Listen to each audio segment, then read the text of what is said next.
There is no one but likes him. কথা হচ্ছে এখানে বাটটি কোন পারসাবসিস হবে, তোমাদের একটু সহজ ভাষায় বলে দিই, একদম সহজ ভাষায়, যদি দেয়ার ইজ নো যদি কোনো বাক্যে থাকে সেইখানে ব্যবহৃত বাট সর্বদাই হবে রিলেটিভ প্রোনাউন হবে, রিলেটিভ প্রোনাউন হবে।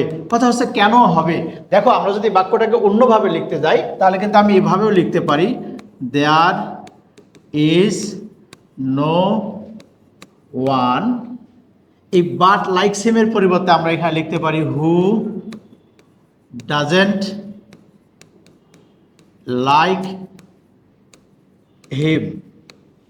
এখানে দেখো এই ব্যবহৃত এখানে কিন্তু যে হুটা ব্যবহার করা হচ্ছে এটা কিন্তু রিলেটিভ প্রোনাউন, তাই তোমাদের খেয়াল রাখতে হবে দেয়ার ইজ নো যুক্ত বাক্যে যে বাট ব্যবহৃত হবে শুধুমাত্র এই জায়গায় বাটটা, কিন্তু দেয়ার ইজ নো যুক্ত বাক্যেই শুধুমাত্র ব্যবহৃত বাটটাকে আমরা কি বলবো, রিলেটিভ প্রোনাউন। শর্ত স্বরূপ তুমি একটু খেয়াল রাখতে পারো এখানে যে যেহেতু বাটের পরিবর্তে হু ডাজন্ট ব্যবহার করা যাচ্ছে, এই যে হুটা যদি এখানে রিলেটিভ প্রোনাউন তাই এখানে ব্যবহৃত বাটটাও কিন্তু রিলেটিভ প্রোনাউন হবে।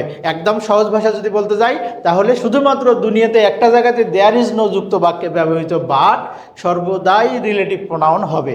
আশা করি তোমাদের এই বিষয়টা খেয়াল থাকবে।